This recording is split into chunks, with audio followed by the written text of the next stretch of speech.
तो नमस्कार दोस्तों, परमाज किशन की यूट्यूब चैनल पे आप सभी दोस्तों का स्वागत करते हैं। तो आइए शुरू करते हैं। एनसीईआरटी के यहाँ पे कुछ महत्वपूर्ण टॉपिक बिंदुओं पे मैराथन क्लास चलाई जा रही है, जो कि एग्जाम के दृष्टि से बहुत ही महत्वपूर्ण है, क्योंकि यहाँ से जो प्रश्न बनेंगे आप लोग देखेंगे एग्जाम में वैसे ही आते हैं, क्योंकि एनसीईआरटी के जितने भी यहाँ पे प्रश्न है टॉपिक से महत्वपूर्ण बिंदु वो हूबहू आते हैं। तो बस आप लोगों को क्या करना है, एक नजर देखना है और सभी का स्क्रीनशॉट ले लीजिएगा या फिर लिखते हुए चलिएगा। तो जो लोग नए अभी तक हमारे चैनल को सब्सक्राइब नहीं किया है तो सब्सक्राइब करिए, साथ ही बेल आइकन का बटन दबा लें ताकि लाइव आने पर आप लोगों के पास एक छोटा सा नोटिफिकेशन पहुंच जाए, और साथ में अपने अपने ग्रुपों में एक बार क्या करिए, शेयर कर दीजिए ताकि अधिक से अधिक लोग हमारे चैनल से जुड़ सके। तो बता दें आपका जो एग्जाम होने वाला है 14 को और 15 को ही होने वाले हैं, जिसमें से आप लोगों को बता दें, याद रखिएगा आपके 4 शिफ्ट में होंगे। कितने? 4 शिफ्ट में होंगे एग्जाम, जिसमें आप लोगों की जो फर्स्ट पेपर है वो 14 को होगा और जो सेकेंड 15 तारीख को होने वाला है उसमें 2 शिफ्ट होने वाले हैं। तो सभी लोग क्या करिए, अपनी तैयारी मजबूत रखिएगा। तो चलिए शुरू करते हैं आज के पहले प्रश्न से। तो पहला प्रश्न हमारा ये कहता है कि किस राज्य में एक जगह से दूसरी जगह आने जाने के लिए ऊंट गाड़ी का प्रयोग किया जाता है और वहां पे रेत पर चलती हैं। याद रखिएगा ऊंट गाड़ी जो होती है, इनके देखिए जो पैर होते हैं, याद रखिएगा ये गद्दी नुमा होते हैं और ये क्या करते हैं, रेतीले एरिया पे बहुत ही आसानी तरीके से दौड़कर एक स्थान से दूसरे स्थान तक चले जाते हैं। इन्हें रेगिस्तान का जहाज भी कहा जाता है और ये चलाए जाते हैं आपके राजस्थान में। याद रखिएगा राजस्थान में ऊंट की गाड़ी चलाई जाती है एक स्थान से दूसरे स्थान पर जाने के लिए। तो नेक्स्ट प्रश्न पे आगे बढ़ते हैं। यहाँ पे नेक्स्ट प्रश्न, यहां से भी प्रश्न आपका बनता है कि डैश आंध्र प्रदेश की रहने वाली एक वेट लिफ्टर है, याद रखिएगा, जिन्होंने 30 किलोग्राम का भार वजन तक उठा लिया। भारत के बाहर इन्होंने 29 मेडल जीता है। इनके पिता पुलिस में हवलदार पद थे और ये कौन थी? तो पहला करा कि मीरा बी चानू थी, यहाँ पे दूसरा करा यहाँ पे कर्णम मल्लेश्वरी थी और दूसरा करा है कि ललित सेठ और चौथा करा कि इनमें से कोई नहीं। तो यहाँ पे राइट आंसर जाएगा हमारे यहाँ पे कर्णम मल्लेश्वरी के साथ जाएगा। जितने लोगों का यहाँ पे आया है भी एकदम राइट आंसर होगा। ठीक, आगे बढ़ते हैं यहाँ पे नेक्स्ट प्रश्न पे। देखिए गीजू भाई वधेका से भी आपके प्रश्न बनते हैं। इनका प्रश्न अगर बनता है तो बनता है इस प्रकार से कि गुजरात में रहते थे और वह बच्चों के लिए मजेदार किस्से और कहानियां मजेदार किसके लिए है? यहाँ पे बच्चों के लिए है और पत्र लिखा करते थे। उनका नाम क्या है? तो उनका नाम जो है अमित शाह है, नरेंद्र मोदी या फिर गीजू भाई बधेका थे और यहाँ पे महात्मा गांधी। तो राइट आंसर जो जाएगा हमारे यहाँ पे गीजू भाई बधेका के साथ जाएगा। इतना याद रखिएगा सभी लोग, क्योंकि ये जो गीजू भाई बधेका थे ये बच्चों के लिए मजेदार कहानियां और किस्से लिखा करते थे, पत्र लिखा करते थे और ये गुजरात के रहने वाले थे। यहाँ पे भी टॉपिक बनता है कि गीजू भाई बधेका कहाँ के रहने वाले थे? तो आपके गुजरात के रहने वाले थे। ये किस क्षेत्र में कार्य करते थे? तो किस्से और कहानियां पत्र लिखने के लिए मजेदार बच्चों के लिए जाने जाते हैं। तो राइट आंसर जाएगा हमारे यहाँ पे किसके साथ जाएगा? तीसरे के। नेक्स्ट प्रश्न बनते हैं यहाँ पे चौथे प्रश्न पे। चौथा प्रश्न हमारा कह रहा है कि को चमकता सितारा गर्ल्स स्टार कहते हैं। चमकते सितारे उन साधारण लड़कियों को असाधारण कहानियां हैं जिन्होंने स्कूल जाकर अपनी जिंदगी को बदल लिया। तो यहाँ पे कह रहा है किसकी बात कर रहा है? प्रियंका सेठ की, दूसरा अनीता कुशवाहा की, तीसरा यहाँ पे जयललिता की और चौथा कह रहा है कि सराजनू नायडू की। तो राइट आंसर यहाँ पे जो जाएगा हमारे यहाँ पे, याद रखिएगा ये देखिए, ये चमकता सितारा से आपका प्रश्न बनेगा, गर्ल्स स्टार के नाम से बनेगा, याद रखिएगा। और ये साधारण लड़कियों की असाधारण कहानियां हैं, मतलब क्या है कि जो गरीब घर से आती थी, जो पढ़ लिख नहीं पाती थी, उनसे संबंधित है। तो राइट आंसर यहाँ पे जाएगा हमारे यहाँ पे किसके साथ जाएगा? अनीता कुशवाहा के साथ जाएगा। नेक्स्ट प्रश्न पे आगे बढ़ते हैं, पांचवें प्रश्न पे। देखिए पांचवा प्रश्न भी आपका बहुत ही बेहतर है, यहां से भी आपका प्रश्न बनेगा और फास्ट तरीके से हम लोग आज की क्लास शुरू करेंगे और खत्म भी करेंगे। तो यहाँ पे देखिए हमारा कह रहा है पांचवा, कह रहा है कि एक वयस्क हाथी एक दिन में कितने किलो पत्ते या फिर झाड़ियां खा जाती हैं? तो पहला कह रहा है हमारा यहाँ पे 50 किलो पत्ते या झाड़ियां खाती हैं, दूसरा कह रहा है कि यहाँ पे 100 किलो से ज्यादा पत्तियां खाती हैं और तीसरा कह रहा है कि 150 किलो से ज्यादा और यहाँ पे चौथा कह रहा है कि 200 किलो से ज्यादा। तो राइट आंसर यहाँ पे जो जाएगा हमारे यहाँ पे दूसरे के साथ जाएगा। 100 किलो से ज्यादा पत्तियां ये क्या कर सकती हैं? हाथी जो होता है, एक वयस्क हाथी, याद रखिएगा, एक जवान हाथी, स्वस्थ हाथी जो होता है, एक दिन में कितना किलो पत्ते खा जाता है, झाड़ियां खा जाता था? एक दिन में 100 किलो, यानी 1 कुंटल, 1 केजी। ठीक है, यहाँ पे एक दिन में 1 केजी, ठीक है, 1 कुंटल खा जाता है। तो राइट आंसर जो जाएगा हमारे यहाँ पे दूसरे के साथ जाएगा। आगे बढ़ते हैं यहाँ पे छठे प्रश्न पे।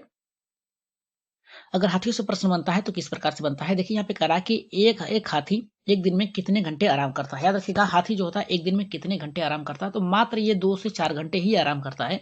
याद रखिएगा हाथी जो होता है एक दिन में 2 से 4 घंटे ही, एनसीईआरटी के आधार पे 2 से 4 घंटे ही आराम करता है। तो इतना बात आप लोग याद रखिएगा। नेक्स्ट प्रश्न पे आगे बढ़ते हैं। यहाँ पे नेक्स्ट प्रश्न हमारा देखिए बहुत ही बेहतर है, कह रहा है कि 3 माह के हाथी के बच्चे का वजन कितना होता है? तो आपका पहला ऑप्शन दिया है कि 200 किलोग्राम, दूसरा कह रहा है कि 300 ग्राम, तीसरा कह रहा है 400 ग्राम और चौथा कह रहा है कि 500 किलोग्राम। तो राइट आंसर यहाँ पे किसके साथ जाएगा? तो याद रखिएगा एक 3 माह का जो हाथी का बच्चा होता है उसका जो वजन होता है 2 कुंटल होता है। कितना होता है? कुंटल होता है। ठीक है, 200 kg होता है। तो राइट आंसर जो जाएगा हमारे यहाँ पे किसके साथ जाएगा, पहले के साथ जाएगा। आगे बढ़ते हैं यहाँ पे नेक्स्ट प्रश्न पे, 8वें प्रश्न पे। देखिए 8वां प्रश्न बहुत ही बेहतर है। क्या करा है कि साल तक के, यानी करा है कि कितने साल तक के हाथी झुंड में रहते हैं और उसके बाद अपने झुंड को छोड़ देते हैं। तो पहला करा है यहाँ पे 5 से 8 वर्ष, दूसरा करा है यहाँ पे 10 से 12 वर्ष में, याद रखिएगा वर्ष में होगा यहाँ पे, ये भी वर्ष होगा। और यहाँ पे तीसरा करा है 14 से 15, 14 से 15 वर्ष की आयु में अपना जो झुंड होता है छोड़ देते हैं। चौथा करा है हमारा कि 16 से 20 वर्ष के आयु में, यानी रहते हैं 20 वर्ष तक और अपने झुंड को छोड़ देते हैं। तो इसका राइट आंसर जो जाएगा हमारे यहाँ पे तीसरे के साथ जाएगा, 14 से 15 वर्ष की आयु में क्या करते हैं, अपने झुंड को छोड़ देते हैं। नेक्स्ट हमारे यहाँ पे देखिए मधुमक्खियों से प्रश्न बनता है, और प्रश्न हर बार बनता है मधुमक्खियों से। 1 नंबर यहाँ पे हाईस्टेक लगा लीजिए, क्योंकि यहाँ से प्रश्न आपके 1 बनेंगे। हर छत्ते में एक अंडे देने वाली करने वाली कौन सी मधुमक्खी काम करती है, याद रखिएगा। हर छत्ते में अंडे देने का काम कौन सी मधुमक्खी करती है। तो पहला करा कि रानी मधुमक्खियां, दूसरा करा कि नर मधुमक्खियां, तीसरा करा कि शहद बनाने वाली मधुमक्खियां, और चौथा करा कि इनमें से कोई नहीं। तो इसका राइट आंसर किसके साथ जाएगा, याद रखिएगा। हर छत्ते में जो रानी मधुमक्खी होती है वो क्या करती है, हर छत्ते का जो कार्य होता है बटा होता है। हर मधुमक्खी में जो छत्ते होते हैं उसका कार्य बटा होता है। रानी मधुमक्खी का कार्य केवल इतना होता है कि वो केवल क्या करते थे, अंडे देते हैं।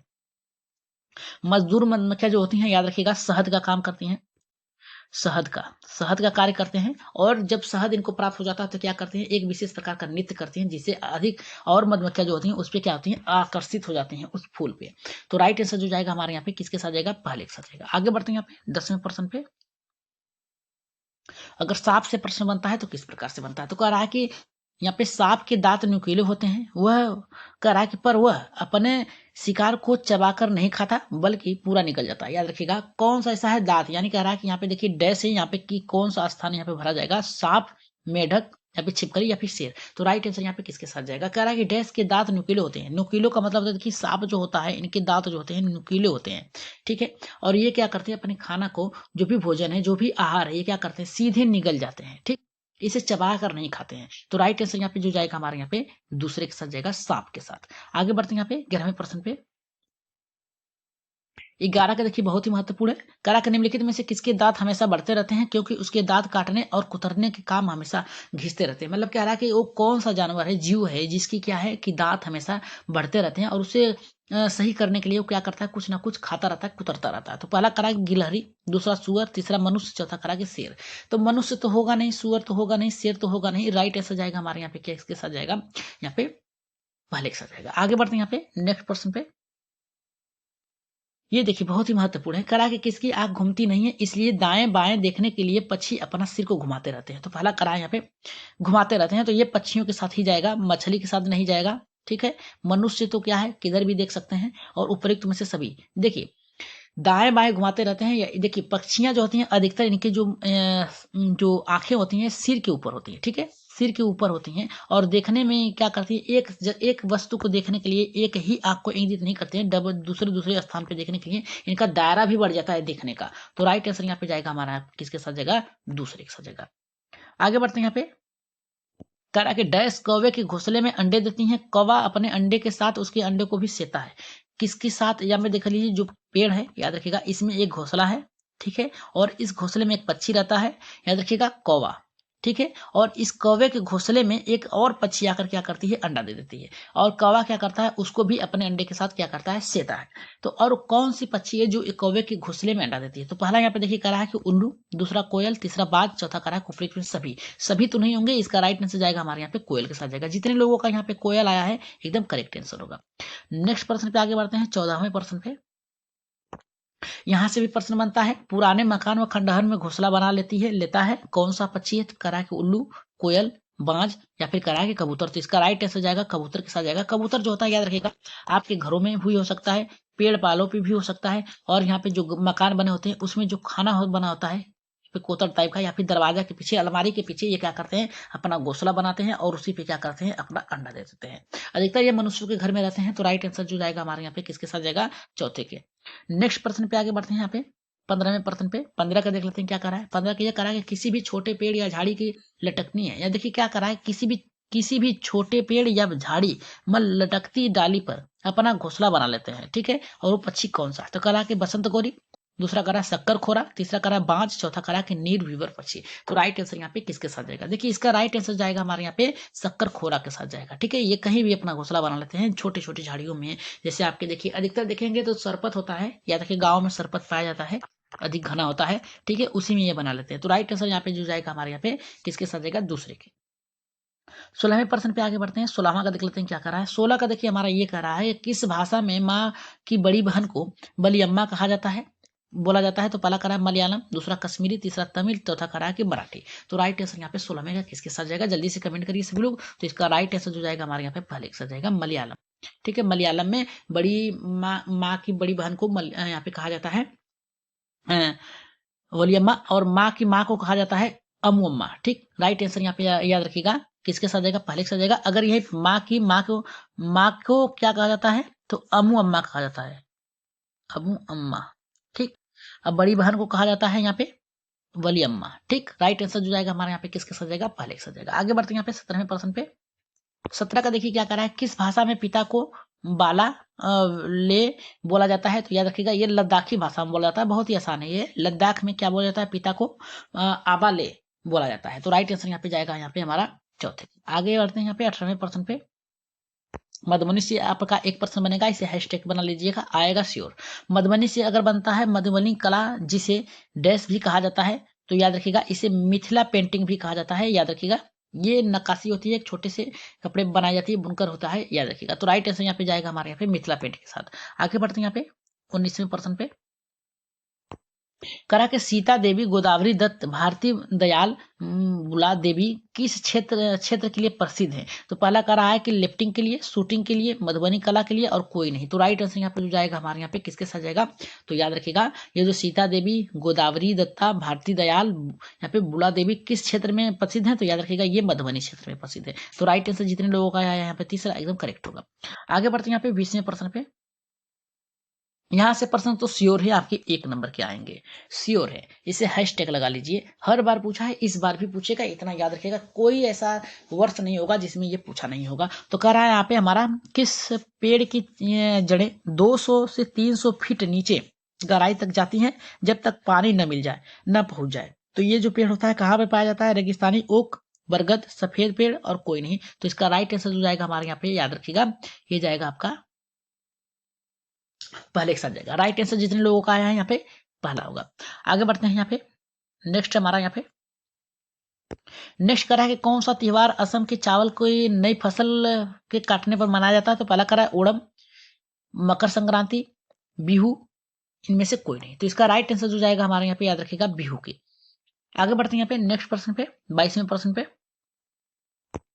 22वां का कह रहा है हमारा असम में घास और बांस से बनाए गए घर को क्या कहा जाता है? तो इसे याद रखिएगा भेला घर कहा जाता है। क्या कहा जाता है? भेला घर। और ये फसल के पहले घर को, पहले दिन को 14 से 15 जनवरी को मनाया जाता है। याद रखिएगा। और फसल के पहले दिन कटने पे, धान की फसल को कटाई पे, याद रखिएगा चावल की कटाई पे ये बना जाता है घर। और ये इसे जो बना जाता है अस्थायी घर कहा जाता है, और इसे क्या कहा जाता है? भेला घर कहा जाता है। नेक्स्ट है हमारा यहाँ पे 23वां करा कि बिहू से पिछले दिन की शाम को क्या कहा जाता है? यहाँ पे करा कि उरुका कहा जाता है। याद रखिएगा उरुका कहा जाता है। जो बिहू से फसल पहले दिन की शाम होती है उसे जो कहा जाता है उरुका कहा जाता है। ये असम में मनाया जाता है। नेक्स्ट है हमारा यहाँ पे 24वां। 24 का हमारा करा कि बोरा व चेवा चावल के 2 प्रकार हैं जो पकने के बाद चिपचिपे हो जाते हैं। इसे क्या कहा, इसे कहाँ खाया जाता है? तो पहला कह रहा है कि उत्तर प्रदेश, तमिलनाडु, असम, मणिपुर। तो इसका राइट आंसर किसके साथ जाएगा? तो यहाँ पे जाएगा असम के साथ जाएगा। जितने लोगों का आया है यहाँ पे असम तीसरा एकदम करेक्ट होगा। आगे बढ़ते हैं यहाँ पे 25वें प्रश्न पे। 25 का कह रहा है कि किस महीने में प्याज उगाने का काम शुरू किया जाता है? देखिए यही समय है, याद रखिएगा। उगाने का बात कर रहा है, किस महीने में प्याज उगाने की बात कर रहा है? तो जुलाई में, अगस्त में, जनवरी में, मार्च में। तो इसका राइट आंसर जाएगा हमारे यहाँ पे किसके साथ जाएगा? यहाँ पे पहले के साथ जाएगा, जुलाई में। राइट आंसर जो जाएगा हमारे यहाँ पे पहले के साथ जाएगा। आगे बढ़ते हैं यहाँ पे। नेक्स्ट है हमारे यहाँ पे कहा रहा है कि कहाँ हल को कुरगे कहा जाता है? तो पहला कह रहा है कर्नाटक, तमिलनाडु, असम, और यहाँ पे कह रहा है कि मणिपुर। तो कुरगे कहाँ पे कहा जाता है? तो यहाँ पे कर्नाटक में। तो जितने लोगों का यहाँ पे आया है पहला एकदम करेक्ट होगा। 27वें प्रश्न पे आगे बढ़ते हैं। 27वां प्रश्न बहुत ही बेहतर है। क्या कह रहा है देखिए, कह रहा है कुछ पौधे बिना बोए खेतों में अपने आप उग जाते हैं, उन्हें क्या कहते हैं? पहला कह रहा है कि हरी घास, खरपतवार, वेल, यहाँ पे कह रहा है कि कुछ नहीं। तो इसका राइट आंसर जो जाएगा यहाँ पे हमारा खरपतवार। बिना बोए ही ये क्या होता है, जम जाता है। तो राइट आंसर यहाँ पे जितने लोगों का बी आया है एकदम करेक्ट होगा। आगे बढ़ते हैं 28वें प्रश्न पे। 28 का प्रश्न बहुत ही बेहतर है। कह रहा कि अगर डैश को समय से ना खोदा जाए तो वह जमीन के अंदर ही सड़ जाता है, क्या कह रहा कहलाता है? यहाँ पे कह रहा है हमारा पहला गाजर, चुकंदर, प्याज, यहाँ पे तापिको है। तो राइट आंसर यहाँ पे किसके साथ जाएगा? देखिए, ये जो फसल होता है लहसुन और प्याज जो होता है, अगर इसे समय पे अगर नहीं उठा यहाँ पे उखाड़ा जाता है तो ये क्या होते हैं, जमीन के अंदर होते हैं और मिट्टियों के कारण इसमें उर्वरा शक्ति और बढ़ने लगती है। पानी पाने के कारण ये, शीत के कारण क्या होता है, ये सड़ने लगता है। तो राइट आंसर यहाँ पे जो जाएगा हमारे यहाँ पे तीसरे के साथ जाएगा। जितने लोगों का आया है यहाँ पे तीसरा एकदम करेक्ट होगा, प्याज। आगे बढ़ते हैं 29वें प्रश्न पे। देखिए 29 का क्या कह रहा है, भारतीय पर्यावरण शिक्षा केंद्र कहाँ है?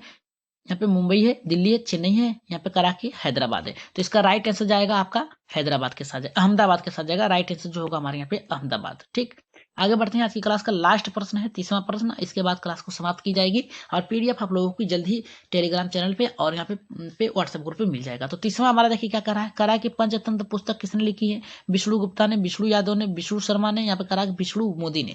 तो राइट आंसर यहाँ पे किसके साथ जाएगा? तो यहाँ पे देखिए राइट आंसर जो जाएगा हमारे यहाँ पे विष्णु शर्मा के साथ जाएगी। तो आज की क्लास आप लोगों को कैसी लगी, एक बार कमेंट बॉक्स में राय सुझाव मत जरूर दीजिएगा। तो जाते जाते यही कहेंगे सभी लोगों से कि जो लोग नए हैं अभी तक हमारे चैनल को सब्सक्राइब नहीं किया तो क्या करिए, सब्सक्राइब करिए चैनल को सब्सक्राइब करिए, साथ ही बेल आइकन का बटन दबा लें ताकि लाइव आने पर आप लोगों के पास एक छोटा सा नोटिफिकेशन पहुंच जाए। और शेयर कर दीजिए अपने अपने ग्रुपों में, क्या करिए, शेयर कर दीजिए ताकि अधिक से अधिक लोग जुड़ सकें। और व्हाट्सएप ग्रुप में जुड़ने के लिए मैसेज करिए, आपको पीडीएफ मिल जाएगी 82 99 52 49 41। इस पे मैसेज करिए, आप लोगों को पीडीएफ फ्री में मिलेंगी। तो ठीक है, चैनल को सब्सक्राइब करिएगा जरूर और टेलीग्राम चैनल को भी ज्वाइन कर लीजिए, वहां पे हर प्रकार की आपको पीडीएफ मिल जाएंगे। तो आज के लिए इतना ही, धन्यवाद।